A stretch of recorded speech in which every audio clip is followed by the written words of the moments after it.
Boa noite, galera. Boa noite a todos.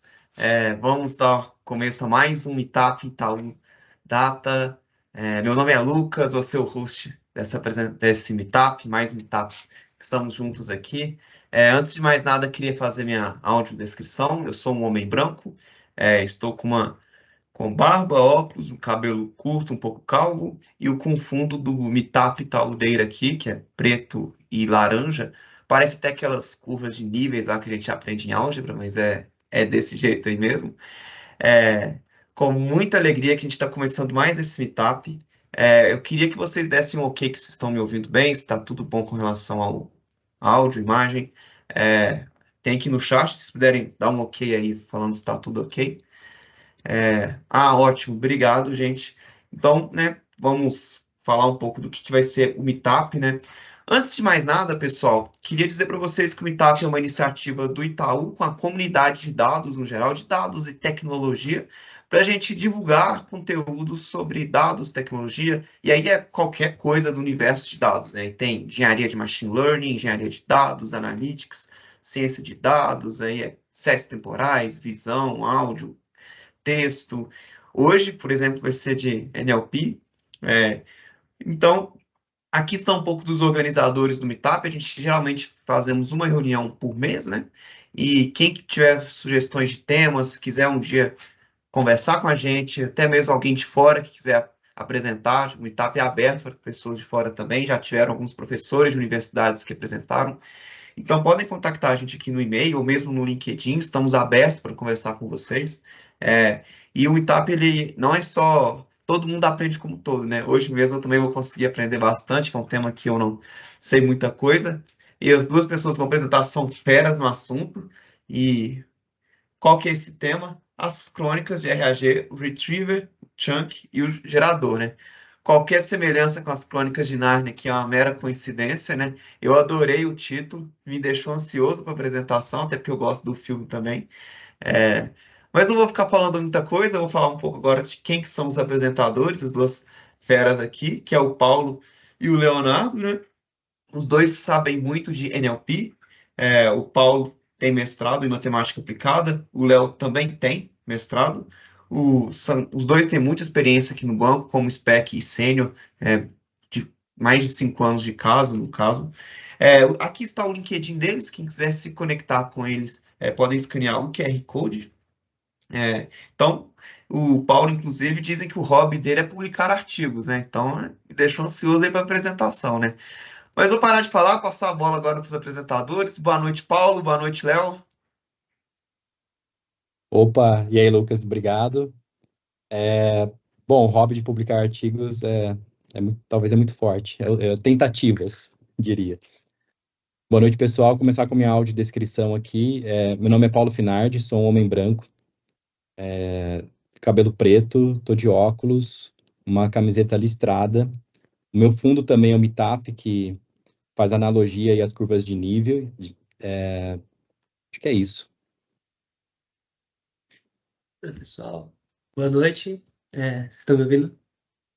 Sim. Vou começar com a minha descrição também. Sou homem branco, estou usando óculos azul, uma camiseta azul também do Itaú, cabelo castanho escuro e barba. Estou com o mesmo fundo do pessoal.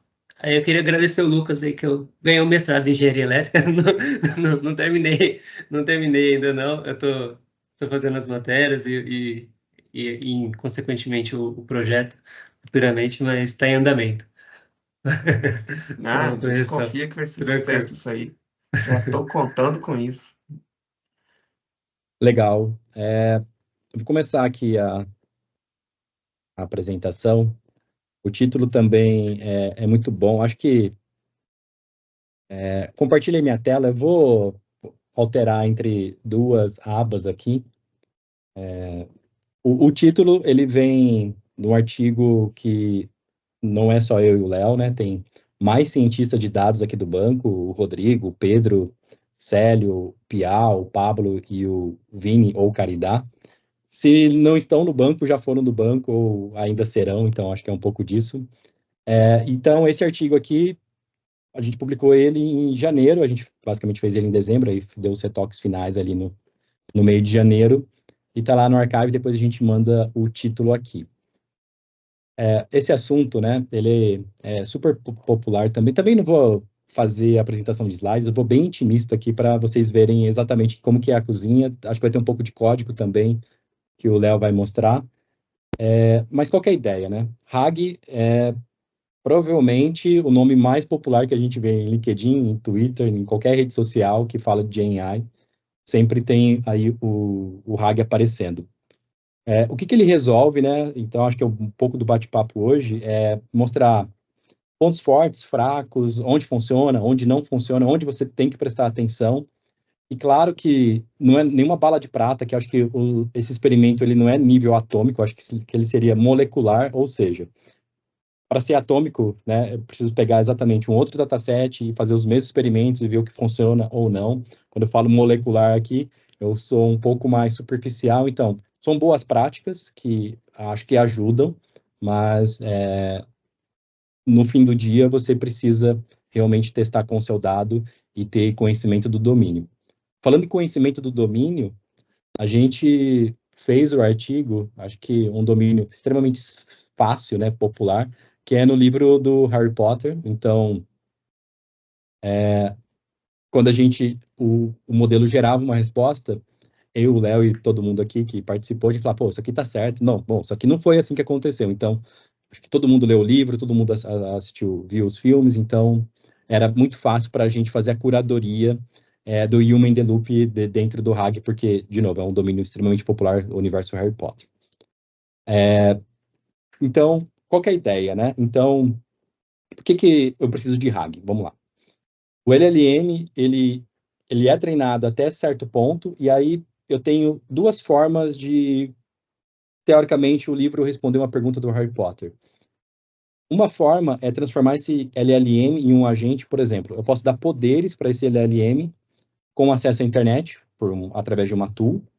E, de novo, Harry Potter é um assunto popular, provavelmente, dentro do meu prompt, com esse acesso à internet, o meu LLM ele vai conseguir capturar informações do Harry Potter e voltar com uma resposta, e eu analiso se está correto ou não. Essa é uma forma. A segunda forma é fazer o RAG. Bom, então RAG é pior que um LLM com agente? Bom, o assunto é muito popular, mas suponha que a gente tem uma pastelaria aqui do Léo, que só tem no bairro dele, e ele quer colocar o cardápio dos preços, né, dos pastéis que ele vende ali, né, nessa pastelaria. Se você for no Google agora, você não vai encontrar nada. Então, nesse caso, você é obrigado a utilizar o RAG, porque nenhuma tool vai conseguir, não adianta transformar o seu LLM em um agente que você não vai conseguir responder aquele assunto de domínio específico da pastelaria aqui do Léo. Então, o RAG, ele é uma ferramenta de recuperação, a geração com recuperação aprimorada, que quando eu tenho um domínio específico, eu preciso e eu quero usar o LLM para responder perguntas específicas, o RAG aí é uma opção. Opa, Pode falar, Léo. eu gosto da analogia da prova, né? Imagina que você deixou para estudar para a prova muito em cima da hora, assim, não teve tempo suficiente, você só estudou até um pedaço, né? Se você fizer a prova com esse conhecimento, você talvez não vá muito bem. Mas aí no dia lá você descobriu que a prova é com consulta, que seria o RAG, né? Então você vai ter seu material ali disponível na hora para poder pesquisar e te ajudar a responder as perguntas da prova. Então meio que essa é a ideia, sabe? Boa. E ainda tem, assim, utilizando aqui, explorando a analogia do Léo, dependendo do assunto da prova, você tem que acertar o livro que você vai fazer a consulta no dia para você acertar a resposta. Então, tem algumas armadilhas aqui que a gente vai tentar não cair nelas, acho que é a ideia aqui do bate-papo. A gente publicou o artigo em janeiro, mas eu estava falando com o Léo outro dia, parece que já faz uns 2 anos, o tanto que saiu de material sobre RAG de janeiro aqui, basicamente final do primeiro semestre 2024. Então,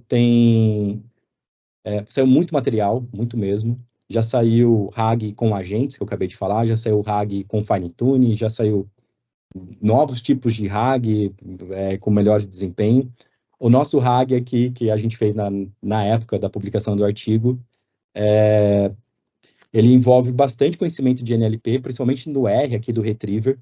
A gente focou bastante e contar por que a gente focou exatamente nessa parte do RAG. Essa foto, eu acho que é uma figura do artigo. Depois a gente vai percorrer aqui o artigo passo a passo. Mas aqui eu tenho os números laranja, né, até de 1 a 5, que são pontos de atenção intermediários que você pode ver o seu sistema de RAG end-to-end e pontos de atenção onde você deveria medir ou deveria prestar atenção com alguma técnica de NLP. Por exemplo, o ponto 1 é a query, né? Então, entrou uma query, a pergunta. Como que é essa pergunta, né? É uma pergunta de chatbot, uma pergunta de usuários avançados, tipo Stack Overflow, né? Da onde vem essa pergunta? Dependendo de onde ela vem, você precisa, talvez, de uma paráfrase, você precisa expandir a sua query. Então, dependendo do tipo da query, você tem que utilizar algumas técnicas, ou não, falar, não, a minha query não precisa de nada disso, eu quero pegar a query raw que o cliente ou né, o usuário escreveu, pode ter type, o meu sistema é totalmente resiliente, então, de novo, esse ponto 1 é importante você saber ali a natureza da sua query. Ponto 2, que é o modelo de embedding, tem OpenAI muito boa nisso, né, de fornecer modelos de embedding do tipo ADA 002, agora o 003, modelos open source, que tem vários ali na Hugging Face para você utilizar, modelos multilíngua. Será que para português eu preciso de um modelo específico? Então, é um pouco exaustivo, que você tem que, ou na força bruta, ir testando e pegar o melhor, mas, de novo, é um ponto de atenção para ver o que funciona melhor no seu dado. Do 2 para o 3 ali eu tenho Vector DB, né, então acho que depois de RAG, talvez seja o subtópico de RAG mais popular. Tem N opções para você utilizar e opções, meu RAG, eu quero colocar todos os dados do sistema financeiro. Bom, é muito dado, então como que eu faço isso para escalar? Como que eu faço isso para atender? Não, meu RAG é super simples, eu quero os livros do Harry Potter mesmo. Bom, talvez você não precisa de um Vector DB tão robusto na parte de que ele escala, você precisa de outras features que você gostaria. Então, outro ponto de atenção. Do 3 para o 4 é chunks, né? E aí chunks também tem uma ciência bastante extensa. Como que eu faço chunks? Chunks são pedaços de texto. Como que eu faço esses chunks? Como que eu corto chunks? Qual é a melhor técnica? Quantos chunks eu tenho que recuperar? Né? O Léo falou de fazer uma prova com consulta.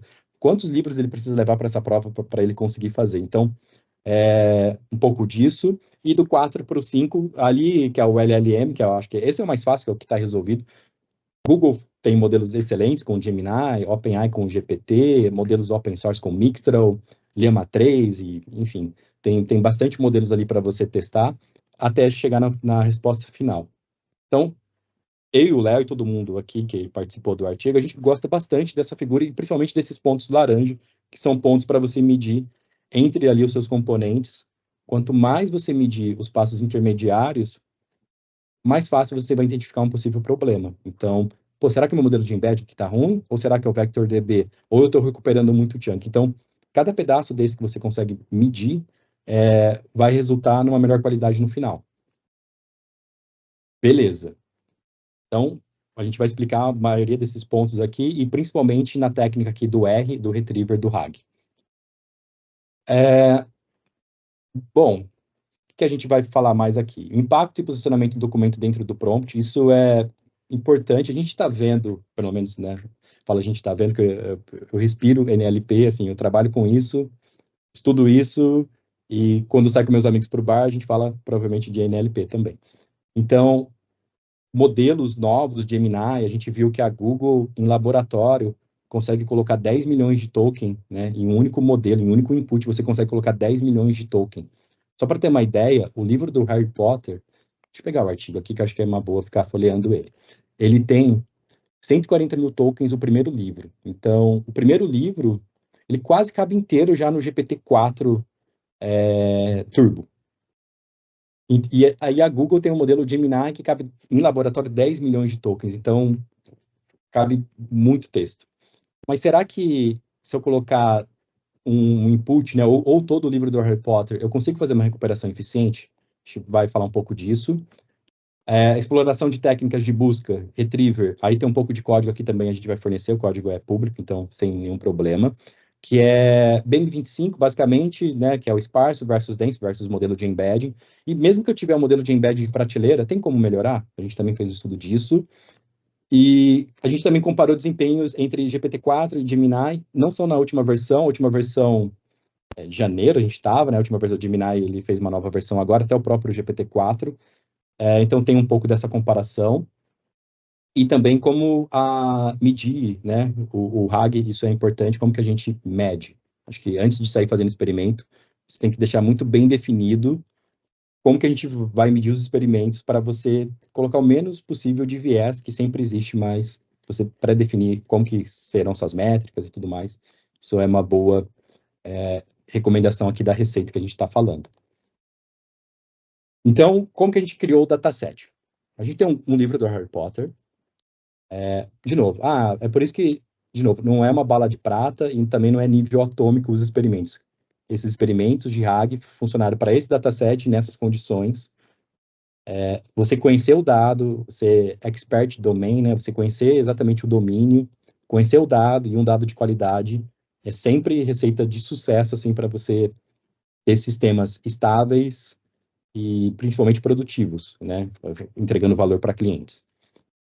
Mas nesse estudo que a gente fez, a gente pegou o livro do Harry Potter, ele tem 140 mil tokens aproximadamente. Esse tokenizer aqui, o CL100K Base, é o tokenizer default do GPT 3.5, do 4, do TikToken, que é o tokenizador oficial lá oficial não, o padrão da OpenAI. E a gente mediu aqui, o livro tem 140 mil tokens. O que a gente fez? A gente pegou de 1.000 em 1.000 tokens, mas que a palavra era completada, e pedimos em um único prompt, acho que aqui está o prompt, você vai receber um documento e precisa criar uma pergunta. Então, eu tenho 1.000 tokens, eu tenho que criar uma pergunta. Essa pergunta, ela não pode ser genérica. Então, por exemplo, quem estava correndo na floresta? Muita gente correu na floresta no primeiro livro, o Harry Potter, a Hermione, enfim. Até tem uma parte lá que o Snape também estava na floresta, então muita gente correu na floresta. Então, a gente tem que evitar esses tipos de perguntas genéricas que têm múltiplas respostas. Então, a gente pediu para o GPT criar uma pergunta, dado 1.000 tokens, e uma única resposta. Aí, o que o Léo e eu fizemos, a gente usou um pouco do nosso background aqui, quando a gente ficava testando datasets do tipo Squad, que eram de pergunta e resposta, mas era de um spam de texto. A gente também pediu para o GPT gerar a resposta em formato de spam. O que isso significa?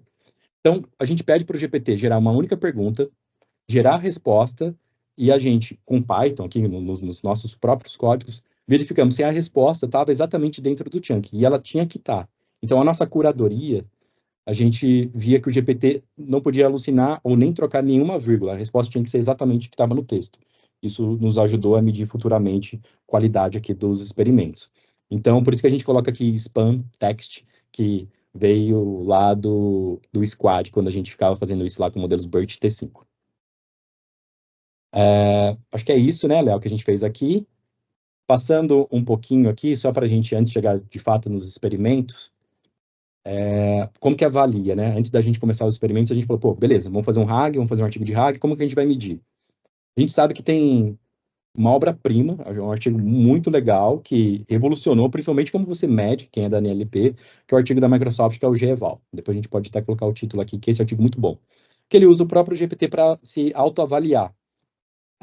Não é perfeito, mas é melhor do que as métricas duras tradicionais. E a gente tem um exemplo aqui, que a gente gosta muito de falar em várias reuniões nossas, até dentro e fora do banco, que é o Brasil tem 5 títulos mundiais da FIFA. Ok, essa é a frase 1. Sentença 2. O Brasil é pentacampeão mundial de futebol. Em tradução livre aqui. Essas duas frases, elas têm o mesmo significado para o brasileiro. No entanto, métricas tradicionais, aqui a gente tem o Blur e o Rouge, uma foca no Recall e outra no Precision, eu acho que o Rouge é Precision.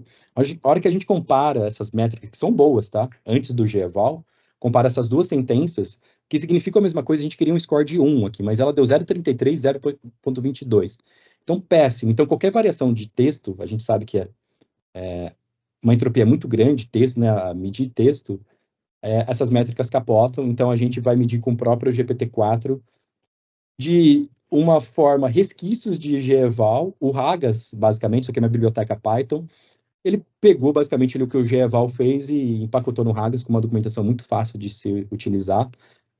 Mesmo que a gente não usou o Ragas de fato aqui, esse foi o nosso prompt de avaliação, que a gente fala o seguinte, a gente fez um score de cinco classes de score, 1, 3, 5, 7, 10, e você vai comparar dois textos. A gente pediu para o GPT-4 fazer isso. E a gente fez um few shot aqui para falar o que era um score 1, o que era um few shot, um shot, né? Um shot de cada score. Por exemplo, aqui foi traduzido tudo para o inglês, mas os prompts oficiais estão tudo em português. A gente só traduziu porque o artigo está em inglês. Mas, por exemplo, aqui é só os loucos sabem, tipo Charlie Brown Jr., e aqui tudo é divino e maravilhoso, é Caetano Veloso. Não tem nada a ver uma sentença com a outra. Score 1. Um carro tem 4 rodas, existem alguns carros azuis com 5 rodas. Pô, falou de carro, falou de roda, isso aqui tem 5, não entendi. A gente falou que era 3. Totalmente nosso viés, meu, do Léo e do todo mundo aqui que participou do estudo. Aí, próximo score 5. Harry Potter tem alguns amigos, é amigo da Hermione e do Snape. A Hermione tem alguns amigos, incluindo 3 homens. O Harry Potter tem amigo, a Hermione também. Nota 5. Ainda não está exatamente muito aderente. Harry Potter é amigo da Hermione. A Hermione é amigo de um bruxo, de alguns bruxos, incluindo um que usa óculos. Pô, Harry Potter usa óculos. De novo, conhecimento do domínio faz com que a gente dê uma nota 7. Se a gente não tem conhecimento do domínio, a gente precisa chamar alguém que fala, cara, isso aqui tá certo. Isso aqui é um 7 ou é uma nota 1? Então, de novo, muito importante conhecer o dado. Nota 10 é a frase lá do pentacampeão e do Brasil 5 títulos da FIFA, que significa a mesma coisa, a gente quer que paráfrases distantes, mas com o mesmo significado, seja nota 10. E aí responda com um único score numérico. Então a geração é muito barata, ele gera somente um token, ou 2, dependendo de 0 a 10 aqui, mas em geral é um token. Paga um pouquinho aqui na entrada desse prompt, mas, enfim, você está usando o GPT-4, mais barato. Legal. Então, depois a gente, ainda na Odisseia aqui, como que a gente vai medir? O próximo passo, a gente tem o prompt, como vai medir. Será que vai dar nota 10? Essa foi a nossa próxima pergunta que eu e o Léo fizemos aqui. Pô, tá, isso aqui será que vai dar 10? O que é um 10? Se eu passar o único chunk que tem 1000 tokens, que eu fiz a pergunta desse chunk e passar naquele prompt, que nota vai ser na média? E a gente rodou várias vezes aqui, pegou uma média das médias. Tipo um average map aqui, ou um map mesmo. Mas a gente tem essas notas aqui de máximo relativo, eu já vou falar um pouco dele. Esse 7.55 no GPT-4, é exatamente a média de várias rodadas desse prompt aqui, passando o chunk correto, um único chunk, com a pergunta que foi gerada nesse chunk, a posteriori, em outro prompt, sei lá, em outro dia que a gente fez isso, e a gente mediu, e viu que o GPT-4 7.55, o 3.5 aqui caiu 0.20, o Gemini Pro ali, na flutuação estatística, quase igual. Então, ok. Então, no máximo, a gente vai conseguir 7.55 de máximo relativo, porque o RAG, ele vai ser daqui para baixo. Como assim? O RAG, eu vou recuperar alguns chunks com essa pergunta e vou fazer a avaliação. Esse daqui é recuperando somente um chunk com a pergunta na mesma avaliação. Então, isso aqui é bom para setar a expectativa, né? Enfim, eu fiz matemática, que nota você tirou? 7, né? Sei lá, às vezes é a melhor nota da sala ou a pior. Então, esse aqui é o máximo, foi 7.55 no GPT-4. Por isso que é relativo. O score de degradação é só para a gente medir um percentual, quanto a gente está nesse máximo relativo. Eu pego uma divisão simples, eu pego 1 menos o score do experimento dividido pelo máximo relativo. Nas próximas tabelas aqui vai ficar um pouco mais claro o que a gente quis dizer com isso. O primeiro experimento que a gente fez foi o seguinte. Pô, Harry Potter é popular, né? Com certeza esses modelos de GPT, Gemini, pô, eles viram sobre Harry Potter, é um assunto popular. E se a gente fizer as perguntas que a gente criou sem usar RAG, né? Será que isso dá certo? Esse foi o primeiro experimento e a gente mediu a degradação. Então, esse aqui é o score médio e esse aqui é a degradação. Daquele máximo relativo, o GPT-4, menos 30% no melhor caso, que no Gemini, nessa versão não estava, sei lá, não estava tão robusto quanto o GPT-4. Acho que se a gente repetisse agora, daria muito próximo ali, ou igual, menos 50%. Então, utilizando somente o dado do treino, do modelo, e medindo as perguntas que a gente criou sinteticamente, sem utilizar contexto, sem utilizar RAG, qual que é o score? Esse é o experimento 1. Esse é o resultado. Então, esse seria o baseline. Daqui a gente vai tentar evoluir, é o que a gente fez no artigo. O próximo experimento, acho que isso aqui eu vou pelo... Eu já estou vendo a carinha dele aqui, que é um experimento popular nas redes sociais, pelo menos Twitter. É uma agulha no palheiro, só que quando... Deixa eu pegar um mais aqui. Quando eu e o Léo fizemos, a gente falou, pô, vamos fazer uma agulha no palheiro. Aí tem um outro artigo que estava no nosso mapa, que é o Lost in the Middle. E que é o Lost in the Middle. Deixa eu explicar os eixos dessa figura. No eixo X, eu tenho 128 chunks. Por que 128? O GPT-4 Turbo, ele cabe 128 mil tokens. Então, eu tenho 128 chunks, cada chunk tem 1000 tokens. Esse é o eixo X. O eixo Y é a profundidade onde se encontra a resposta. Por exemplo, vou explicar aqui no chunk 1000, no 100 mil aqui. Nesse 100 mil, aqui no Y, eu vario... Quer dizer, em 100 mil tokens, o chunk que tinha a resposta estava no 0%, estava logo no começo desse grande documento. Em outro momento, com 100 mil tokens novamente, a resposta correta estava em 60%. Então, tinha muito texto que não estava resposta, aí tinha a resposta ali no meio, e depois no final, mais muito texto. Era meio que para ver se o modelo realmente sabia onde estava a resposta. Eu falei que era popular. Em tradução livre aqui para português, buscar agulha no palheiro é um pouco diferente. Esse aqui é um pouco mais profundo. A gente vê que uma bandeira até meio de Portugal, né? Começa verde, depois vai ficando vermelho. Algumas perguntas sempre deram errado, por exemplo, a gente viu lá, mas a pergunta estava ok. Mas esse é o experimento. Então, qual que é a ideia? O experimento 1, a gente usou somente o treino do modelo. O experimento 2, não vamos fazer o hack, pô. O livro tem 140 mil tokens. Se a gente passar de 128 mil tokens, é quase o livro todo. Então, vamos tentar passar o livro todo e ver o que ele faz. Parênteses, aqui, além de ficar extremamente lento, porque você sempre entra com, sei lá, 128 mil tokens aqui, por exemplo, nesse caso, o desempenho dele vai muito ruim. E aí o desempenho desse experimento, deixa eu diminuir um pouquinho agora. E fica mais caro também, né? Porque você paga na entrada e na saída, assim, sabe? Você tem esse é o problema. Aqui não tem o score de degradação, mas 5.8... quando a resposta está no começo, né? Quando a resposta está no começo aqui, 5.8, 10%. Ali manteve 5.8. A hora que está ali no 50%, aqui, vê que, né, tem uma barrigada. A hora que está no final também, ele não foi muito bem. E aí, no final, um pouco maior que 5, sei lá, um 5.15 aqui. Então, enfim, se você vai passar todo o livro do Harry Potter, põe a resposta no começo, que ele é o melhor. Mas esse melhor ainda... A gente começou com 30% de erro aqui, né? Esse score de degradação. 5.35. A gente conseguiu 5.8 aqui. Dá uma média de ainda de 20% de erro, 25% de erro. Um erro muito grande. Dá para fazer melhor? A gente pensou, próximo experimento, né? Tentei só com o treino do modelo, mais ou menos. Né? Bem para menos, né? 30% de erro. Tentei passando o livro todo, também não foi bom. Vamos fazer um RAG, então, né? Realmente a figura que eu mostrei, vamos fazer um RAG.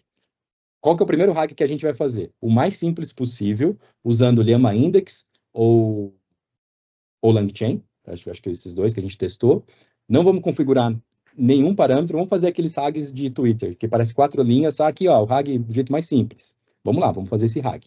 E a gente realmente fez o RAG, não configurou nenhum parâmetro, a gente sabe quais são os parâmetros default, por exemplo, aqui acho que ele recupera sempre 7 chunks no Llama Index, o VectorDB é o FAIS que ele usa do Facebook, o modelo a gente sabe que nessa época não tinha o 003, é o ADA002, o modelo aqui a gente selecionou o modelo GPT-4, ou Turbo, ou Gemini, enfim, e a gente fez esse experimento, melhoramos 10, não fazer RAG, em 4 linhas, estava em menos 30%, né? A gente menos 10 pontos de erro, né? O nosso erro aqui está diminuindo.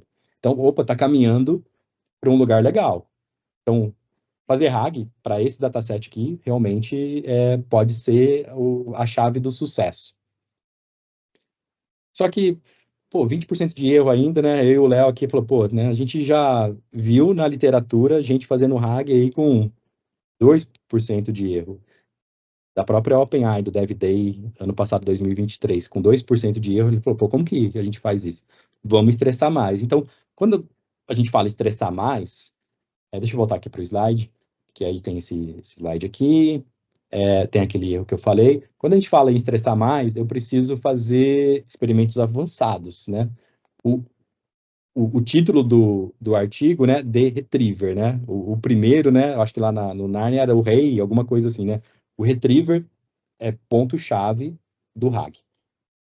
Você tem que ter um bom background de NLP para saber como que você vai movimentar suas peças, que tipo de munição você vai utilizar para atacar esse problema de forma efetiva. E mesmo munições não efetivas, isso para cientista de dados, no nosso caso aqui, é muito rico e muito válido, pois a gente sabe o que deu errado, para esse tipo de dado a gente evita usar no futuro, então a gente já ranqueia para baixo. Numa iteração futura, a gente itera mais rápido, não fazendo experimentos não efetivos. Então, experimento ruim também é um sinal positivo, tá, para cientista. Acho que é isso. Bom, o que aconteceu aqui? A gente estava fazendo toda essa ideia de RAG, aí eu estava trocando umas ideias com o Léo. Dessa época eu lembro que eu estava de férias, por isso que até o hobby do Paulo é publicar artigo. Tento, mas queria fazer muito mais do que eu faço. Aí quando eu falei, Léo, cara, você está treinado, você acabou de fazer, enfim, está estudando isso, vamos fazer umas coisas juntas aqui. E aí o Léo chegou aqui nessa parte dos experimentos avançados para baixo e detonou, assim, basicamente é contribuição 99,9% Léo, que fez aqui os experimentos de tipos de chunks e, enfim, de tipos de busca. E aí, Léo, se você quiser continuar aqui, por favor. Quer puxar a tela? Acho que fica mais fácil para você controlar, né? Tá aparecendo aí? Tá aparecendo. Não, beleza. Aí, então, aqui o que a gente vai apresentar o que a gente variou ali nos buscadores, né? E aí, para balizar todo mundo, a gente vai trazer alguns conceitos aqui, né? Que a gente utilizou. Tem uma conferência bem famosa de busca que chama TREC, onde o pessoal propõe tarefas e aí os pesquisadores vão propondo seus modelos, suas abordagens que visam resolver os problemas que são propostos nessa conferência. E aí eles costumam usar um padrão de nomenclatura, estrutura, ferramentas e tal, para que os experimentos possam ser comparáveis e etc. Então, a ideia é apresentar algumas dessas aqui para vocês. Então, a gente pode começar falando o que é a busca, né? Então, a partir de uma pergunta, a gente tem uma coleção de documentos, né? E a gente, com um buscador, a gente quer ordenar esses documentos para que o usuário tenha a sua resposta ou sua informação de forma fácil ali para ele resolver o problema dele, né? Então, por exemplo, a gente pode usar um buscador para voltar, por exemplo, os 4 documentos ou links ali do Google mais importantes para que o usuário possa consultar a sua informação. Então, o buscador gera um score de relevância para cada um desses documentos, dada uma busca. E algumas nomenclaturas que a gente vai usar aqui, né? Que eu vou apresentar a seguir. Então, a gente tem essa nuvem aqui de algumas palavras estranhas, mas aí a gente consegue explorar melhor cada uma delas, né? Então, basicamente, esse topics é o nosso arquivo de perguntas, tá? Então, como o Paulo explicou, a gente tem 140 perguntas, uma para cada chunk. E aí, dentro desse arquivo, e eu vou falar arquivo porque tem uma ferramenta que é possível utilizar para fazer as avaliações que ajuda bastante, né? E essa ferramenta espera alguns arquivos. E esse Topics é um dos arquivos que ela espera. Então, é o arquivo de perguntas que vão ser avaliadas para o seu conjunto de dados. A gente tem também o corpus, que é o conjunto de documentos, né? Então, como o Paulo explicou também, a gente pegou ali o livro e dividiu em 140 documentos, ou vamos chamar de chunks, de aproximadamente 1000 tokens cada, né? E tirou uma pergunta e uma resposta de cada um dos chunks. Então, o corpus vai ser o nosso segundo arquivo aqui. Aí a gente tem o Quirrell, que nada mais é do que o nosso gold standard, né? O nosso julgamento de relevância de um par pergunta e chunk, né? Isso nos auxilia a tirar as métricas de avaliação do buscador com a ferramenta que eu vou apresentar mais mais abaixo, né? Então, a gente tem 140 pares de relevância, né? Como foi explicado. O chunk tem uma pergunta e tem uma resposta. Então, a gente só vai considerar relevante o documento para a pergunta que é referente a ele. Então, por exemplo, o par pergunta 1 e documento 1 vai ter uma relevância, porque um foi extraído do outro e a gente tem essa certeza já. Se vier, por exemplo, pelo buscador o documento 2, a gente assumiu que a relevância é zero. Nesse caso aqui, como a pergunta foi extraída do documento, a gente pode falar isso, mas num outro cenário diferente, precisaria provavelmente de um anotador humano para falar se o documento retornado pelo buscador é relevante ou não. Então, aqui a gente abordou dessa forma o problema. Beleza.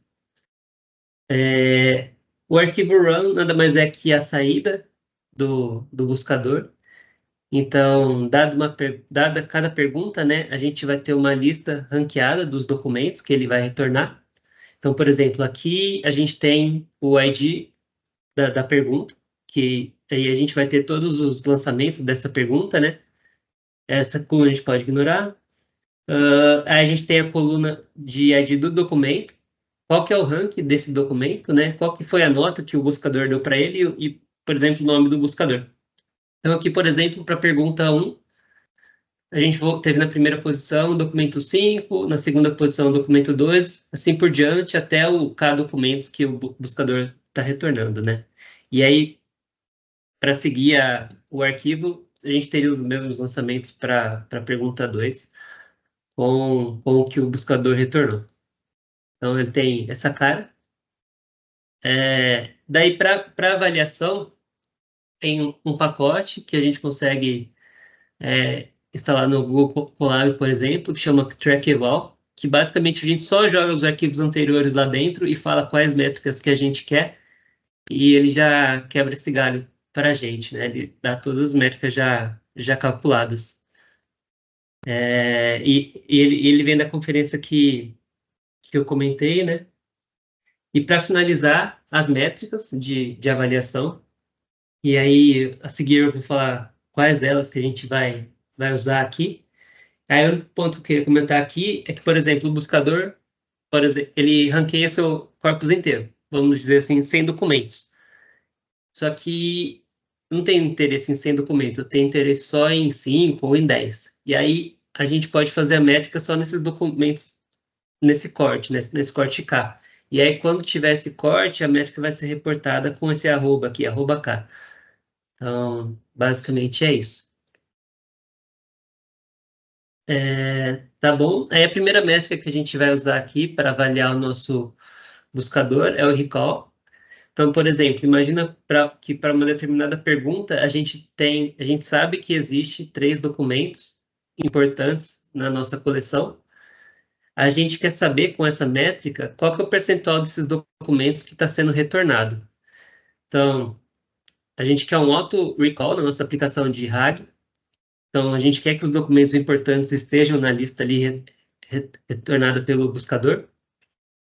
E aí, para representar a métrica do buscador em si, a gente faz essa métrica para cada pergunta, né? E reporta a média delas como a cara do buscador com relação a essa métrica. É que a vantagem... Léo, uma analogia do recall que a gente gosta aqui, né? Que é minha e do Léo, essa não é só minha, não. Por exemplo, eu quero prever sempre que caiu o meteoro que matou os dinossauros. Então, todo dia eu vou falar que o meteoro caiu. O meteoro caiu, aí lá na época do dinossauro, no dia seguinte, o meteoro caiu. No dia que o meteoro cair, eu vou ter o recall de 100%. Acertei o dia. Eu chutei todos os dias e no dia que caiu, eu falei, acertei. Então, isso é o recall. Então, eu tô pecando por excesso, né? Assim, a gente sabe que 99,999 das vezes eu errei, mas nesse caso eu acertei o dia que o meteoro caiu. Trazendo aqui para o RAG, seria os chunks. Eu posso falar, a resposta nesse chunk, a resposta nesse chunk. Se eu falar que a resposta está em todos os chunks, em algum chunk eu vou acertar. Só que aí, daquele experimento que a gente viu a bandeira de Portugal, que vai ficando, né, falei bandeira de Portugal, que vai ficando vermelho conforme eu vou aumentando o tamanho do meu documento, é um pouco na analogia do problema do meteoro dos dinossauros. A gente sabe que o recall sempre anda em paralelo, né? É o irmão da precisão, e uma analogia aqui, sei lá, para precisão, diferente do dinossauro, que é essa que eu sei de cabeça. Eu sou um policial muito cuidadoso e durante a minha carreira inteira eu só prendi uma pessoa, só que essa pessoa que eu prendi, ela cometeu crime. Então, eu tenho a precisão de 1%, só que o meu recall é péssimo, né? Durante, sei lá, 30 anos como policial, só prendi uma pessoa, só acertei. Então, sempre tem um trade-off entre recall e precisão. Para ranking, vendo chunk, o recall é mais interessante para a gente ver a ordem, onde apareceu esse documento e também se ele tá ou não tá numa lista. Acho que era isso, Léo. Aí a vantagem dessa métrica é que é fácil de interpretar, né? Então, dada a nossa lista, os documentos relevantes estão ali ou não. E aí algumas desvantagens, né? Por exemplo, lá no Curel, que eu mostrei antes, eu só falei que era 0 ou 1 a nota, mas pode ter casos que a gente tem mais notas, por exemplo, 1 para relevante, 2 para muito relevante, 3 para, sei lá, super relevante. Aí o recall não leva em consideração isso, ele só leva em consideração o julgamento binário, se é importante ou não é, sabe? Então, tem essa desvantagem. E aí outra desvantagem é que ele não leva em consideração a posição. Então, por exemplo, se a gente tiver 5 documentos retornados aqui e eles estiverem espaçados dessa maneira, né? Então, 3 é relevante, 2 não é, 1 é, 5 não é, 4 é, ou os 3 lá no final, o recall não vai mostrar isso para a gente. Então, é interessante usar alguma outra métrica que leve em consideração a posição para a gente poder avaliar mais coisa na nossa busca, né? Então, um exemplo mais visual aqui de recall, né? Então, imagina que a gente fez uma busca e o buscador voltou esses documentos, né? 3, 4, 1, 5 e 2. A gente tem as posições, tem os scores, tem a relevância. E como que ficaria o recall, né? Que é o que o Paulo falou. Se a gente trazer todo mundo, o recall vai ser 100%. Então, se a gente trouxer só um, o recall vai ser 0,33. Por quê? A gente só está identificando um documento relevante dos 3. Aí aqui, se a gente pegar só os 2 primeiros, né, elementos retornados, aí a gente já vai ter 2. Se a gente pegar 4, aí a gente já vai ter 100%. Então, basicamente essa é a ideia do recall. Aí, para trazer a noção de métrica, de ordem, perdão, aqui para nossa avaliação, a gente usa o Mean Reciprocal Rank, o MRR, que nada mais é do que, dada a busca, né, vai ter lá os documentos, a gente pega a posição do primeiro documento importante que aparece. E aí, o Reciprocal Rank nada mais é do que 1 sobre essa posição. E aí, a gente faz isso para cada pergunta, né, do nosso dataset, e aí, para representar o sistema, a gente faz a média de todas as queries do RR, né? Então, para exemplificar aqui também, então imagina que a gente tem a pergunta dog, a gente sabe que a resposta correta é dog, e ele veio aqui na 4ª posição, né? Imagina que veio 1, 2, 3, 4. Então, a posição do documento importante é 4, o RR seria 1 sobre 4, né? Isso se a gente considerar a lista toda. Se a gente considerar só os 2 primeiros documentos, o documento importante não aparece, então a nota seria 0 para esse caso. Então, um pouco mais rígido aí na avaliação. E assim sucessivamente, né? Então, por exemplo, vírus, a gente tem 3 documentos, a gente sabe que a resposta correta é vírus e ela apareceu na primeira posição. Então, nesse caso, o RR seria 1, e o RR, considerando só os 2 primeiros, né, seria 1 também, porque ele está aqui. E aí, para representar a nota do buscador, a gente pega cada uma das notas, né, e divide para a quantidade de perguntas. Então, basicamente, é isso que a gente vai fazer com o dataset do Harry Potter. E aí a gente vai testar alguns buscadores, né? O Paulo comentou que a gente testou alguns buscadores esparsos e outros densos, né? Daí, os modelos baseados na representação esparsa, normalmente são vetores cheios de 0. E o número de dimensão é o tamanho do vocabulário que a gente está olhando, né? E aí a gente tem uma medição de similaridade desses vetores, que Bega-Ford, para trazer a relevância. E é que o BM25, que a gente vai explicar, é um representante dessa classe de buscador, em contraste com os modelos baseados em representação densa, onde a gente tem um número de dimensões aqui bem menor do que o do vocabulário. Hoje em dia o pessoal tem utilizado o modelo, sei lá, da OpenAI, então a gente tem uma representação densa, né? Você entra com uma sentença ali, o modelo te volta essa representação de um vetor com representação de largura fixa, né? E a gente tem valores não nulos em cada uma dessas dimensões, e então a gente, no final das contas, esse modelo nos dá uma representação semântica aqui da nossa frase de entrada, né? Então, dá para ver claramente aqui a diferença das duas representações. Daí, como representante dos modelos esparsos, né, a gente tem o BM25, que normalmente é bastante usado, porque ele é sempre um bom baseline, assim, para a gente partir. Ele faz uma ponderação estatística, né, de algumas medidas dentro da nossa coleção de documentos, né, e uma pergunta. Ele dá para a gente, dada uma pergunta, ele dá para a gente um score que vai levar em consideração várias quantidades aqui, vamos dizer assim, várias estatísticas do nosso corpus. Então, ele olha para a frequência do termo da busca, como que ele aparece nos documentos, né? Será que esse termo ele é importante ou não para o documento que está sendo avaliado? Será que esse termo da busca também ele aparece em um documento específico ou se ele aparece em vários documentos? Será que ele aparece num tweet ou se ele aparece num livro? Então, ele leva tudo isso em consideração para, dada uma pergunta, ele vai dar um score para o documento, né? Então, essa abordagem é boa, assim, de ter, porque ele é um bom baseline. Ele tem baixa latência. Essas medidas daqui, a gente consegue tirar elas de forma offline, né, a partir da nossa coleção de documentos. Então, elas já ficam todas prontas ali, basicamente. E aí, quando vem uma query, a gente olha quais termos essa query tem e constrói o score ali rapidinho. E aí, a gente consegue ordenar os nossos documentos dado uma pergunta, né? E ele se baseia do índice invertido, que eu vou comentar no próximo slide, mas antes eu queria deixar de indicação aqui esse site que mostra um código em Python, como que é a fórmula e tal, tem essa cara feia aqui, mas ele explica certinho o que é cada termo, vai mostrar que eu não estou mentindo, que ele leva em consideração para fazer o score aqueles pontos mesmo. Ele é bem rápido.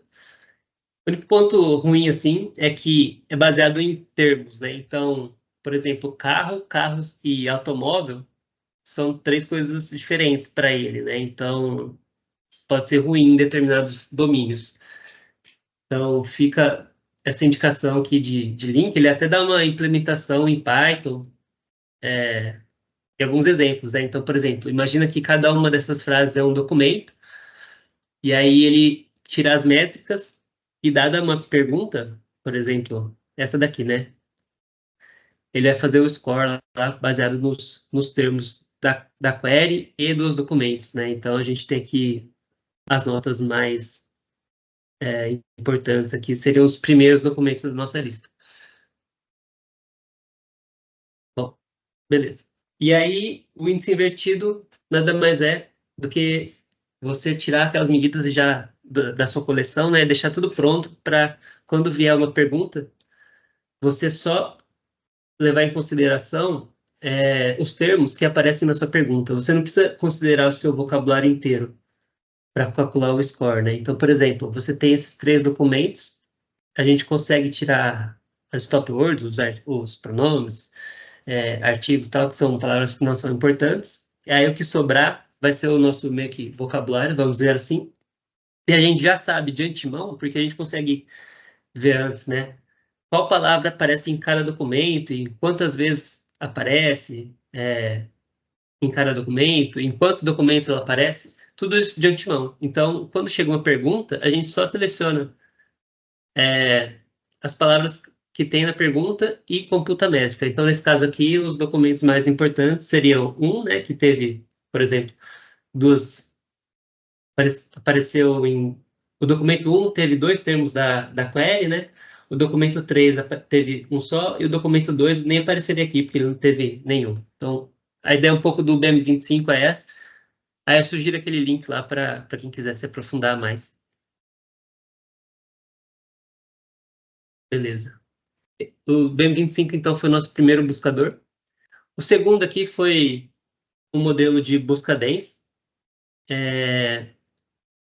E aí aqui a gente utilizou o ADA2. E aí, como o Paulo falou, parece que faz 2 anos que a gente começou a escrever o artigo e publicou, né? Porque nesse meio tempo saíram vários outros modelos aqui, de busca densa, um melhor que o outro. Nesse meio tempo de, sei lá, 2, 3 meses. Como que funciona aqui, né? Basicamente, o que a gente quer é, nesse input 1, a gente vai dar cada pergunta, né? Vai dar uma pergunta do nosso dataset. Na input 2, a gente vai dar cada um dos documentos, né? O modelo da OpenAI, por exemplo, vai dar o embed desse texto e a gente compara eles dois com similaridade de cosseno, por exemplo. O legal aqui é que o corpus, como a gente já tem os documentos também de antemão, a gente consegue deixar as representações dele todas prontas, né? Então, diminui bastante o tempo de processamento, essa possibilidade. Porque, por exemplo, se a gente tiver 10 mil documentos, a gente já deixa essa representação toda pronta. E aí, quando vem uma query, que a gente quer ranquear a nossa coleção com essa query, né? A gente só faz a representação da query ali em tempo de busca. Então, deixa bem rápido também, né? E isso acontece porque query e documento eles são processados de forma independente aqui, né? Então, não está entrando a query e o documento ao mesmo tempo no modelo. Então, legal. E aí aqui deixei também algumas indicações, né? Lá no site da OpenAI ele ensina como usar o embedding para busca e tal, já tem funções que implementam similaridade com o cosseno.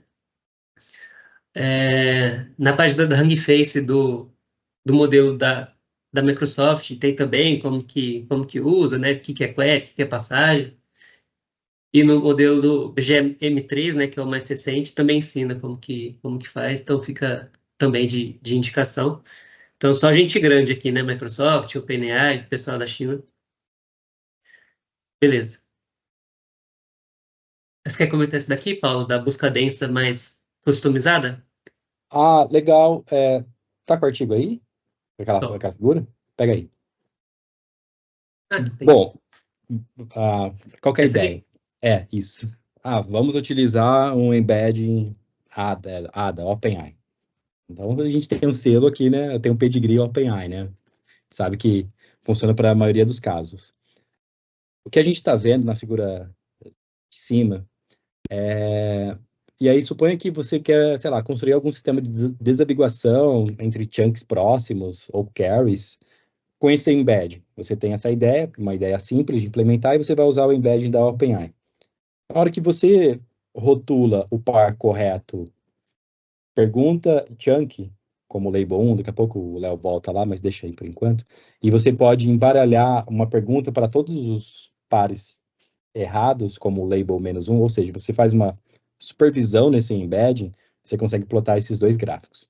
Então, o embedding de cima eu consumindo o embed da OpenAI no dataset do Harry Potter, e a gente vê ali a variação do threshold, ou seja, a variação da similaridade do cosseno, é de 0,77 a 0,90 alguma coisa. A gente vê que o espaço, tanto o positivo é o azul, ou seja, o par correto são as similaridades positivas, que é o azul, e essas embaralhadas é a cor vermelha, são as negativas. E a gente vê que tem similaridades negativas muito mais próximas, tem um outlier perdido lá no canto direito, sei lá, muito similar, só que não está correto. Isso é um problema, então, se você for fazer, de novo, um sistema de desambiguação, sei lá, chatbot, e utilizar um embedding, você está lascado. Essa palavra, porque se você usar alguma coisa de prateleira, você vai cair nesse problema. O que dá para fazer? Você consome um embed de prateleira, OpenAI, como que tem um embed muito bom, só que você consegue fazer um fine tuning desse embedding, e aqui é puro deep learning. Se você pega uma matriz de projeção, esse embedding, acho que ele tem 2048, aí você pega uma matriz de projeção 2048, a gente fez 1024, acho que eu e o Léo fez isso, aí entrou 2048, saiu 1024, otimizou gradiente, entropia cruzada, e aí você pega o seu embed, multiplica por essa de projeção, e você tem seu embed customizado para o seu dataset, que é a figura de baixo.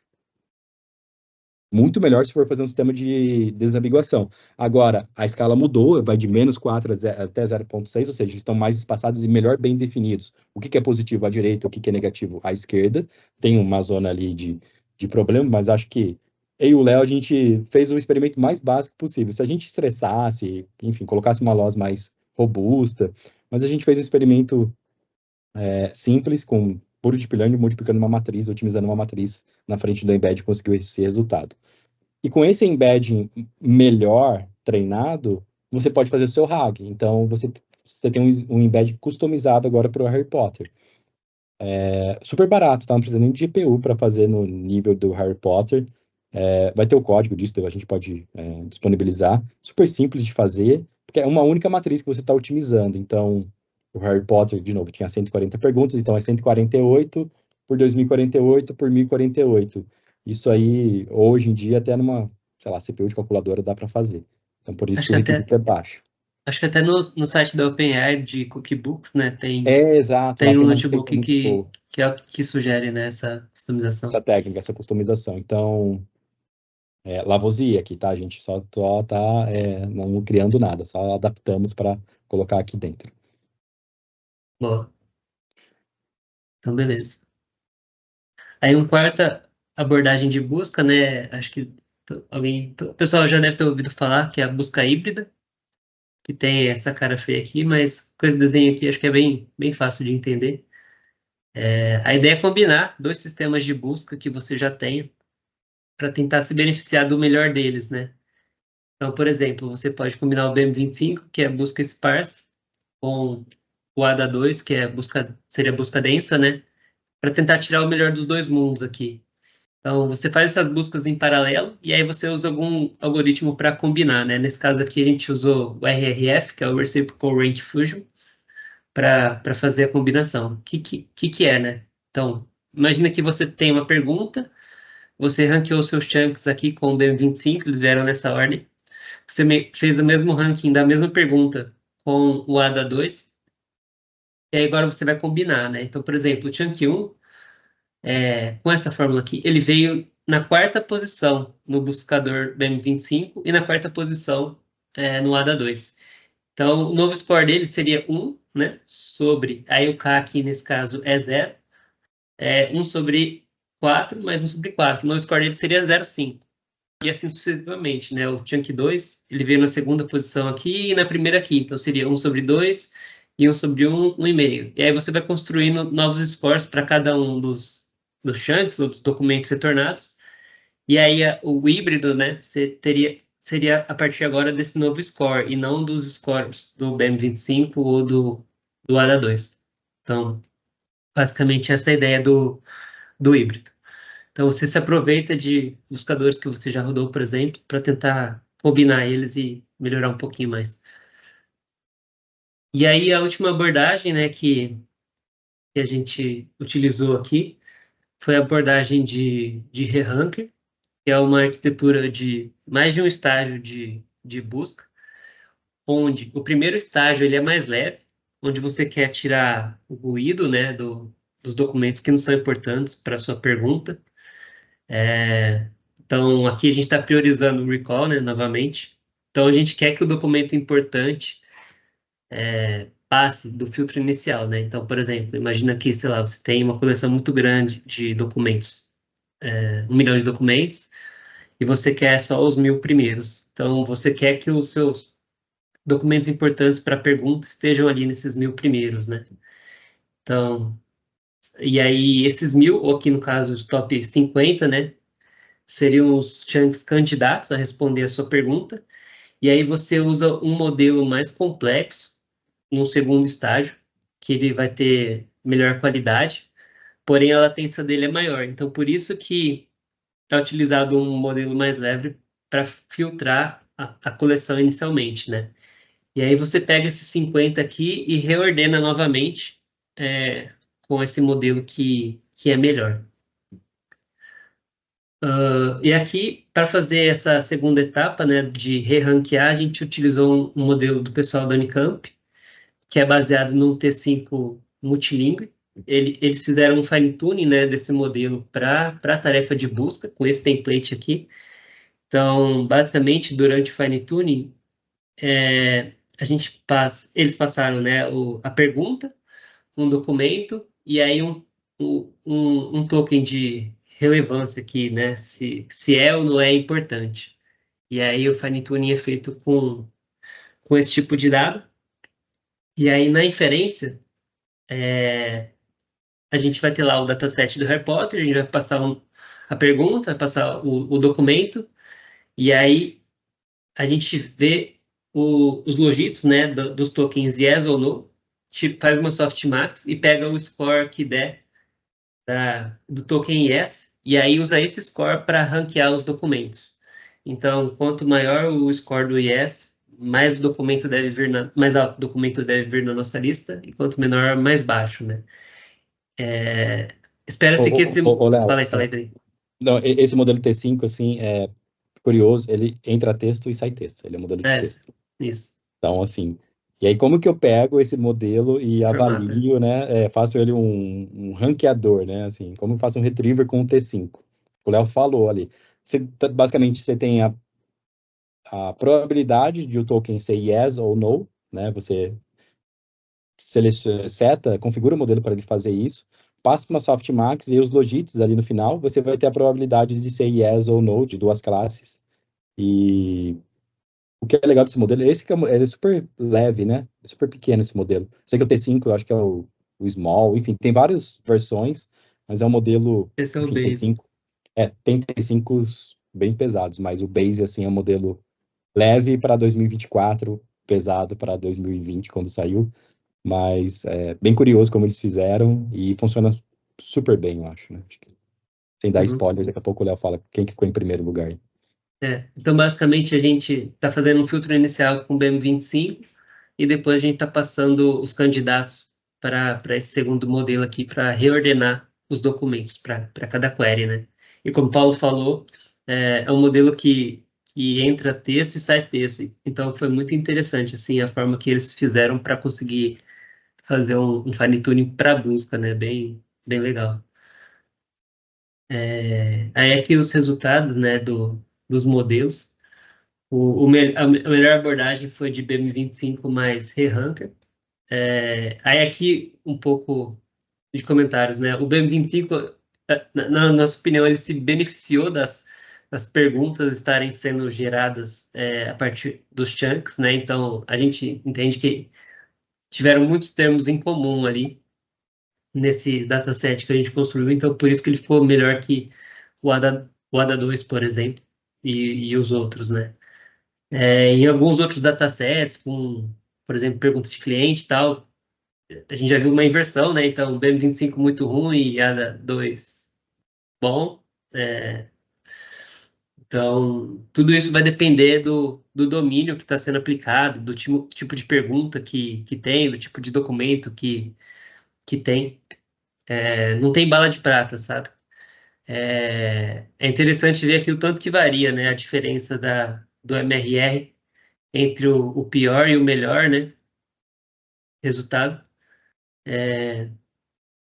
Um recall aqui de 9, né? Pegamos os 9 primeiros documentos com o ReRanker, a gente conseguiu trazer todos aqui, mas pode ser que em algum caso fique muito, muito ruim o recall, então não tem padrão, sabe? Cada domínio, cada tipo de pergunta, cada tipo de documento vai ter um resultado diferente.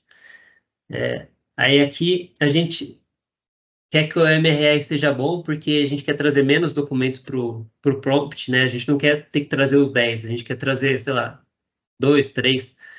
para que a LLM consiga gerar a resposta final. Então é isso. Tem alguma coisa, algum comentário aqui, Paulo? Não, acho que é isso. Acho que aí só para antes da gente ir ali pro código rapidinho, você quer fazer como? Você quer fechar aqui ir pro código tudo?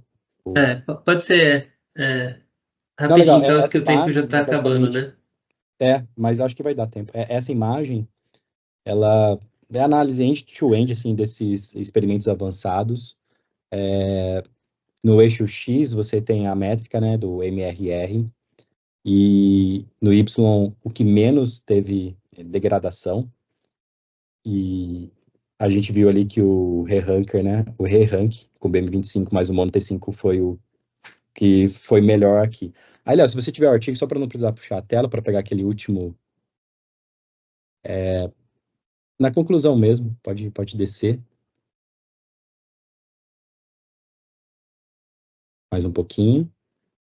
E A gente, acho que vamos pôr no gráfico, não, pega no gráfico de barra, aquele colorido que é bonito. Esse. Então, assim, conclusão desses experimentos, né, que aí a gente viu que 2 experimentos que não fizemos RAG, vamos usar o LLM, vamos usar o pré-treino, 30% de erro, até um pouco mais. Vamos utilizar todo o livro, tá bem ruim. Então vamos tentar fazer um RAG simples, e aí a gente, cada barra dessa tem algum tipo de experimento, a gente sai com erros ali acima de 30%, né? 57, ou efetividade de 57,88%, e no final a gente tem um erro ali de 1,39, 98%. De novo, claro que isso tem muito exploitation também do BM25, igual o Léo falou, a gente gerou perguntas do Chunk, então a gente sabe que o BM25 ele extrai ali da própria alma do Chunk, ele perguntas que ele vai performar bem. Tem N parênteses aqui também. Se a gente pegar um outro dataset, aí o Léo, amanhã, a gente vai ter que repetir tudo e provavelmente vai ser os resultados diferentes desses, mas a gente vai conseguir medir qual que é o caminho que a gente tem que ir, sabe? Assim, acho que a ideia desse meetup aqui, RAG, acho que basicamente a indústria inteira está tentando fazer efetivamente em produção.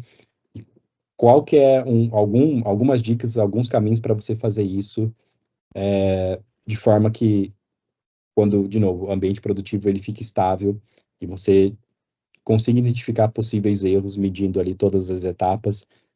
O Léo deu um foco muito grande aqui na parte do retriever, mas, de novo, eu falei daqueles 5 pontos lá do RAG, né?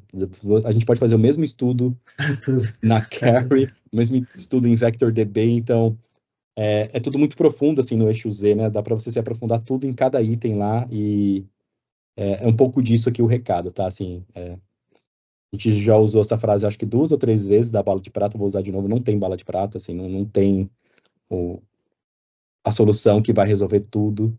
Então, toda vez que a gente vê alguma coisa nova do Llama Inf, do LangChain, ou, sei lá, for Semantic Kernel, Microsoft, a gente fala, pô, legal, né? Precisamos testar para ver se realmente é isso. Então, não ficar muito empolgado até a gente testar e ver realmente como funciona na nossa base, no nosso domínio, os experimentos.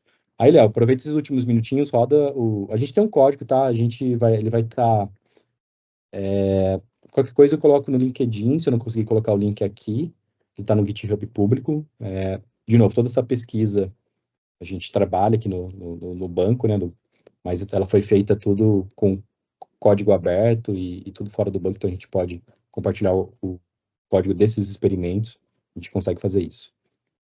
Rapidinho, só algumas notas, né? A gente testou colocar diferentes quantidades de chunks dentro do prompt, e o melhor, né, foi o 744, que ficou bem próximo ali daquele relativo máximo que o Paulo apresentou lá no começo, tanto para o GPT-4 quanto para o Gemini, né, e passando 3 chunks.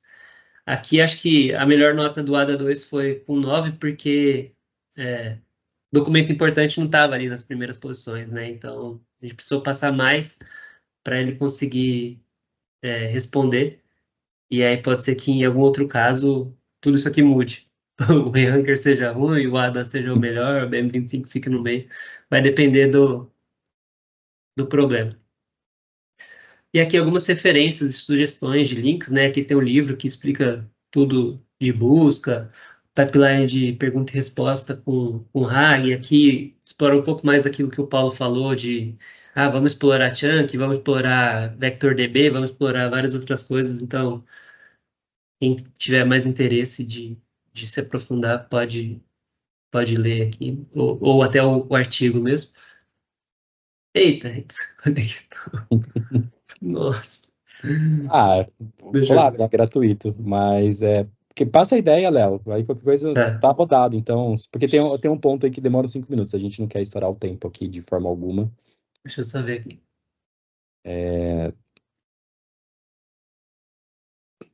Vou deixar rodando aqui enquanto eu falo, talvez dê tempo. Acho que Ctrl F9 roda tudo, né? Ctrl.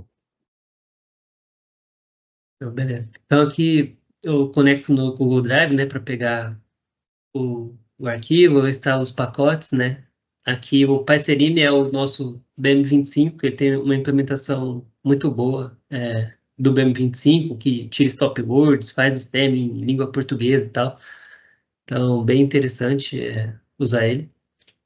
A gente, sobre o BM25, se você usar o BM25, qual que foi a biblioteca? Essa é uma biblioteca famosa o padrão lá, o padrão CAP do BM25. Python, e você usar o Pyserine, assim, você tem uma diferença de ganho significativa. Tem no artigo.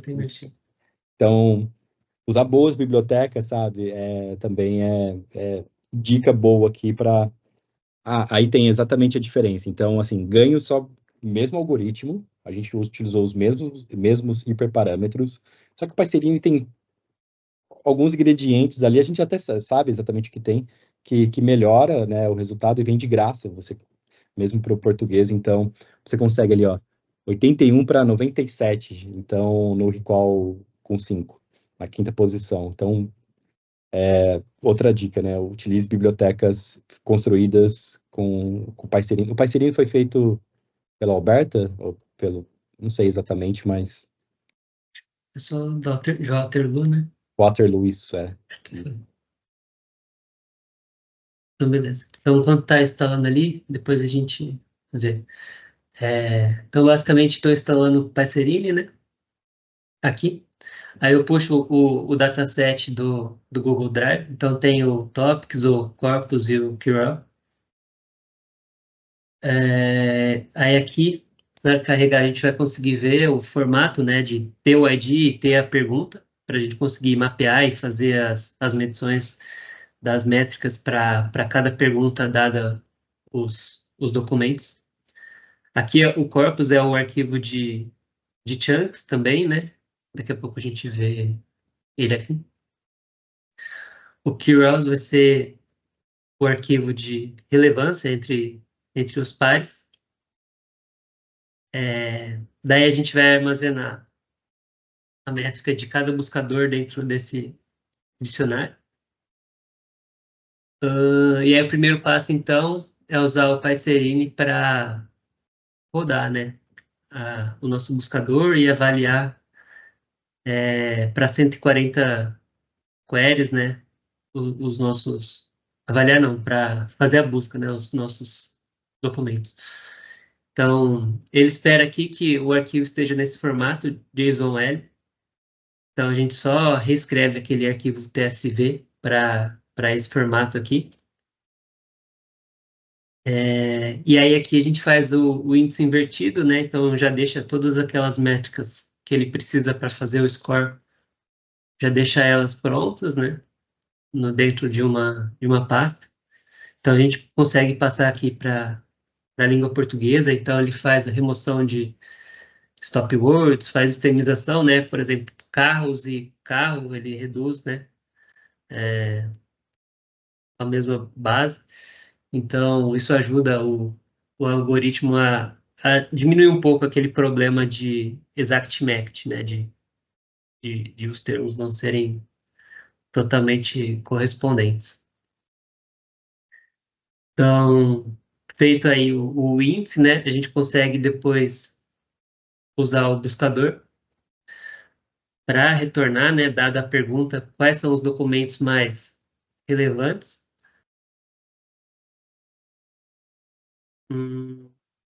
E aí, beleza, aqui eu estou rodando só uma pergunta isolada, só para a gente ver como que ele retorna, né, os documentos. Mas aí aqui a gente consegue passar os arquivos em si, e aí gera tudo em formato de arquivo, né? Então, por exemplo, aqui vai ser o arquivo run, que ele vai retornar para cada busca, né? Então vai ter lá todas as perguntas e todos os documentos ranqueados dentro desse arquivo. E aqui vai ser o arquivo de avaliação, que a gente vai usar o track eval para nos dar as métricas que a gente quer, né? Então, basicamente aqui...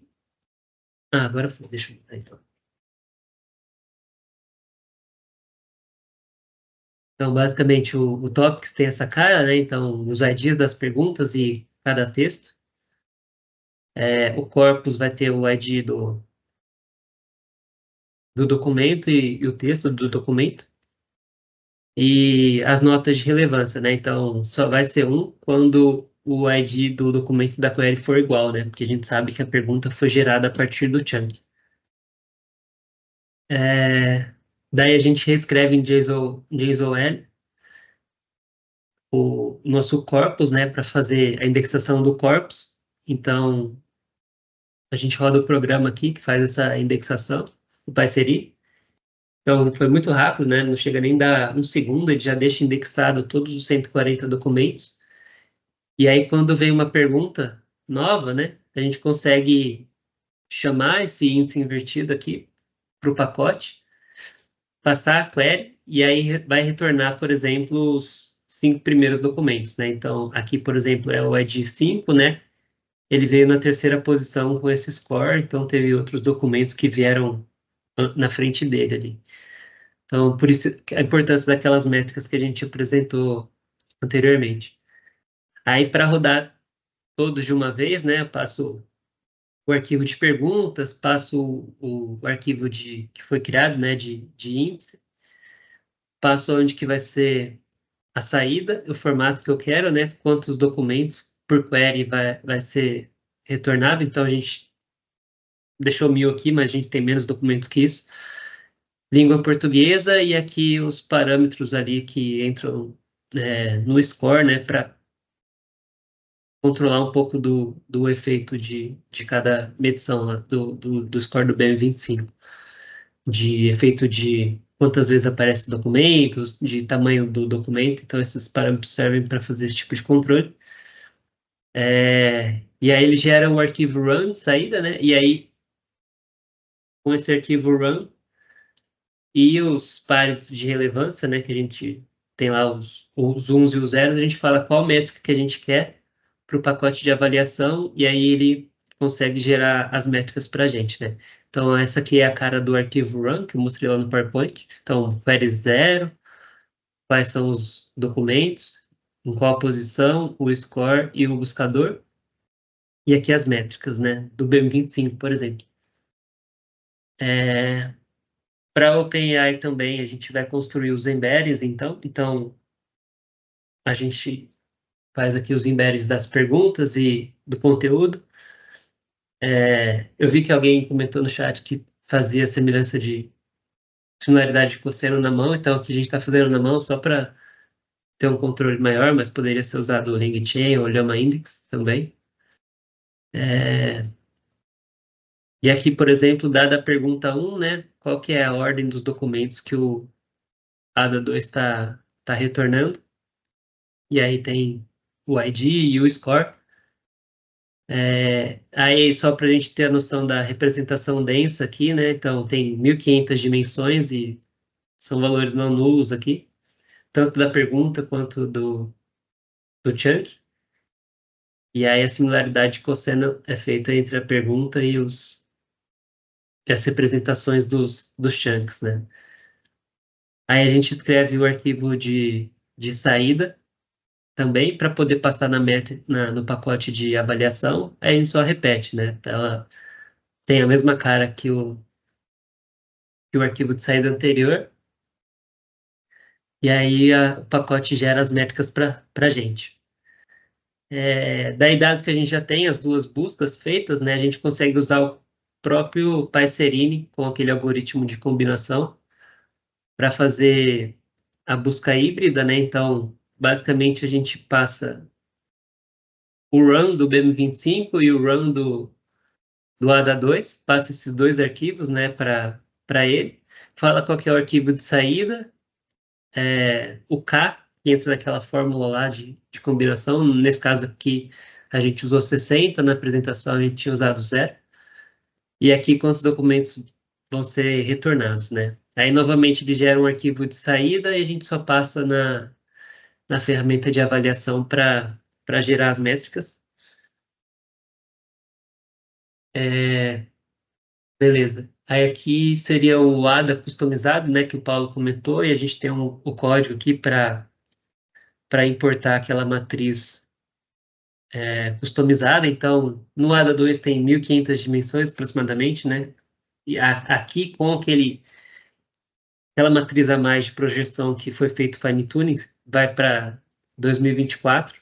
Então, a ideia é que a gente tenha uma representação melhor dos dados com fine tuning no nosso dado mesmo em específico, e aí a busca é feita de maneira similar ao ADA2, né? Então, faz a representação com essa nova matriz, né, em vez da matriz do ADA2, e aí faz similaridade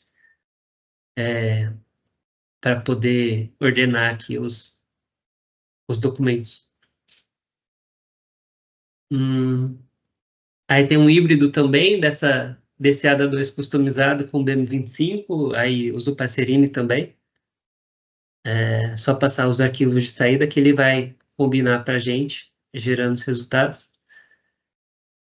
E aqui é o código do Reranker, né, que é aquele modelo que entra texto e sai texto, e o pessoal fez um fine tuning para tarefas de busca, né, e aí que tem todo um código que usa o PyTorch para fazer o import desse modelo, selecionar os tokens que foi feito o fine tuning, pegar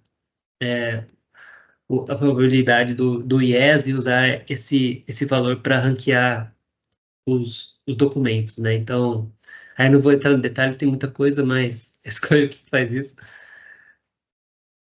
E aí aqui essa outra classe é só para escrever o arquivo de saída e chamar o modelo, né? Final. Deixa eu ver. Aí ele está rodando aqui, eu tinha deixado rodado, mas aí ele demora um pouco mais, né, que os anteriores, e aí gera o arquivo de saída no formato esperado e usa o pacote para calcular as métricas, né, de interesse. Então, ali em cima naquela classe, a gente pegou a saída do BM25 e usou os códigos em PyTorch para re-ranquear os top N documentos, né? Acho que foi 50, se eu não me engano. E aí, aqui, a gente só pega as métricas de todo mundo e mostra, né, quem ficou em primeiro e tal. Então, Ranker com B25, os híbridos, o ADA2 customizado e o ADA, né? Beleza. E aí, então, cadê o RAG, né? Então, a gente tem um código aqui que passa uma pergunta e volta os 3 documentos importantes retornados pelo melhor modelo de busca ali que a gente usou, né? Então, para essa pergunta, os 3 melhores documentos foram esses, né? E aí aqui a gente tem um prompt para fazer a geração da resposta, né? Então, e aí aqui pode entrar prompt engineering e tal. Então, com muita calma, responda a pergunta baseada nos contextos, e aí a gente vai ter a pergunta, os 3 documentos, ou 5, ou os 9, quantos você achar que for suficiente, ou quantos você acha, ali nos experimentos você achar uma melhor quantidade, né? Então, por exemplo, responda a pergunta com base no contexto, né? A pergunta é essa, os 3 documentos retornados foram esses, né? E caso não exista informação no contexto relevante à pergunta, retorna que não sabe responder, né? Então, qual era a sensação que Harry teve ao lembrar de um determinado sonho, né? Aí aqui, com base nesses 3 documentos que foram retornados, né, dentro do prompt, aí o modelo, se não me engano, foi o 3,5 que a gente usou aqui, né? Ele responde com base nesses 3 documentos, né? Foi uma sensação de felicidade e realização que teve ao lembrar do sonho, etc. Às vezes dá certo aqui, e como o Paulo comentou lá atrás, a nota não é 10, né? Então, às vezes, ele, mesmo com os documentos relevantes, ele pode acabar alucinando, né? Então, por exemplo, qual é o segredo que os Dursley temiam, né? Se alguém descobrisse. Que alguém descobrisse a existência dos Potter. Então, sei lá, como um Potter fã, sei lá, parece razoável. Qual era a cor da capa da pessoa? Aí ele responde aqui, verde esmeralda. Tudo isso com base nos documentos, né? E aí tem hora que vai dar certo, tem hora que não vai. Acho que é isso. A gente passou correndo aqui, ficou um pouquinho de tempo para o código, mas a ideia é essa. Pô, olha, eu compartilhei o link aqui, tá? Do Colab. Acho que zerei as perguntas aqui, eu respondi. Estamos treinando nosso modelo interno usando perguntas reais coletadas em nossa base de dados, assim como as respectivas. Achei interessante a parte dos testes para validação. Obrigado, Márcio. O dataset, ele é o livro do próprio Harry Potter, né? Enfim, a gente utilizou uma versão nossa aqui, como é um livro que tem direitos autorais ainda, né? Por mais que ele seja popular. A gente pode divulgar um código, a gente vai divulgar um código com um dataset dummy, igual o Get Dummies lá do Pandas, que dá para depois você colocar basicamente qualquer dataset e ele fazer o mesmo processo, tá? Mas o Harry Potter mesmo, o PDF, a gente não pode compartilhar. Ô, Paulo, antes de avançar nas perguntas, eu só tenho alguns recados. Vocês têm mais coisa da apresentação para falar?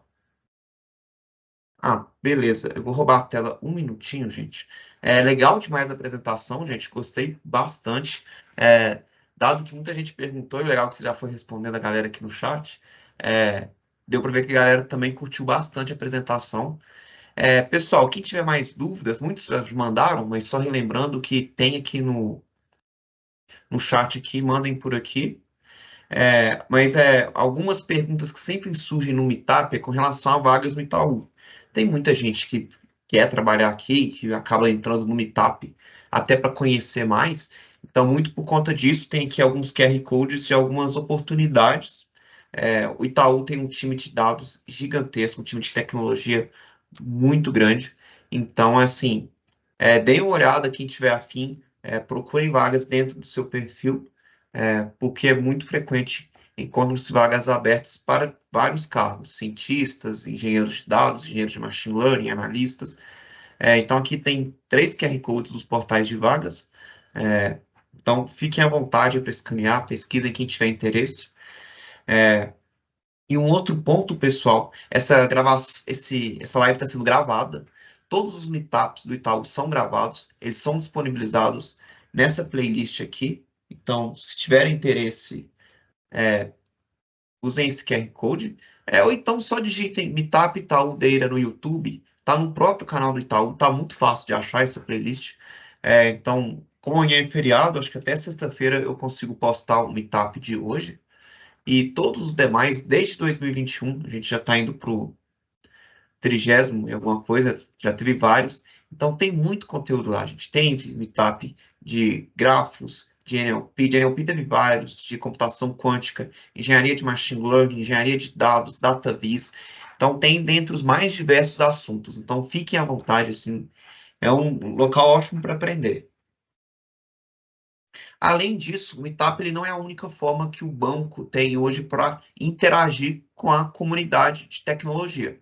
Além disso, tem o portal do Medium de Data Science, tem bastante artigos lá. E a comunidade do Meetup, né, que vocês podem escanear esse QR Code. Se vocês se inscreverem no grupo, vocês vão ser notificados toda vez que tiver algum evento. Então, vocês vão ficar sabendo de todas as novidades se inscreverem no grupo. E por fim, pessoal, tem essa pesquisa de satisfação, é importante para a gente que vocês preencham, deem sugestões. A gente tem ouvido algumas das sugestões, muitas vezes os temas que a gente propõe aqui são sugestões de alguns de vocês, então responder é bem legal para a gente. Eu consigo pegar o e-mail de alguns de vocês aqui que estão na live, então eu devo mandar um e-mail de follow-up até sexta-feira também, que aí eu vou compartilhar o link da live, algum material que porventura a gente consiga compartilhar. Então, são esses os recados. A gente pode ir avançando para outras dúvidas. Não sei se surgiu mais alguma, se sobrou mais alguma.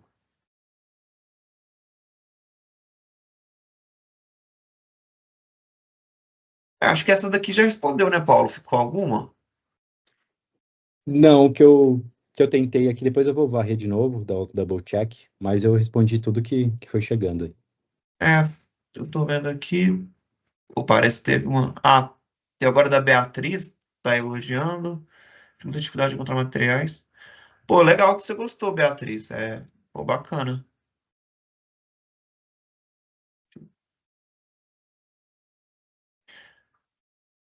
Bom, se não tiver mais nenhuma outra pergunta, vamos ver aqui. Mais um, o Cristiano também agradeceu. Bom, gente, parece que não tem mais nenhuma pergunta, né? Então, fica aí meu agradecimento a todos vocês que assistiram aqui a live. Na véspera do feriado, a galera tá firme e forte aqui. Obrigado pela presença de vocês. São vocês que fazem do Meetup Itaú acontecer. Fico muito feliz disso. Mês que vem tem de novo. Não posso deixar também de agradecer ao Paulo e ao Léo, essa dupla aí que arrasou hoje. A galera gostou bastante, um tema que é novo, tem sido muito falado. Obrigado pela apresentação, gente. Parabéns. Eu aprendi bastante, pessoal, pelas perguntas, pela interação no chat, a gente vê que o pessoal também gostou.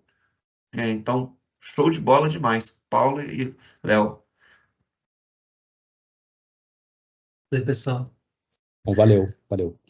Surgiu uma pergunta agora, da Ah, é? Beatriz, tem utilizado a gente junto Sim, com. Beatriz, a gente tem bastante cientista aqui no banco, então a gente tem muitas frentes vivas acontecendo, falar nesse momento, que já tá tarde, né? Já é 8 da noite, mas aqui um time bem forte de NLP o Itaú tem, igual o Lucas falou, então a gente tá considerando, não, já testamos e estamos testando ainda mais agentes com RAG, outras frentes também de possibilidades, o tal do Raft, RAG mais fine-tune, com agente, com mais de um agente, multi-agentes, a gente tem uma frente bem ampla aqui de testes para tentar ver o que funciona e o que não funciona. Acho que é um pouco disso.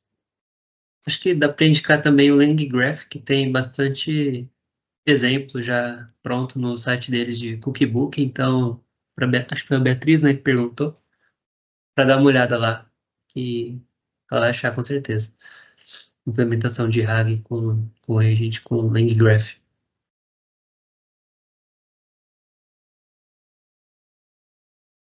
Pô, Beatriz agradeceu. A gente que agradece, Beatriz, pelo interesse, pela presença. Acho que podemos encerrar então, né, pessoal? Podemos. Até mais então, gente. Um abraço, ótimo feriado a todos. Não se esqueçam que amanhã é feriado. Não trabalhem amanhã, por É favor. mesmo. Obrigado, E gente. Obrigado. Obrigado aí, Lucas, também por todo o ambiente, a apresentação. Agradecimento real aqui. sempre uma honra para mim. Um abraço então, pessoal. Até a próxima. Valeu.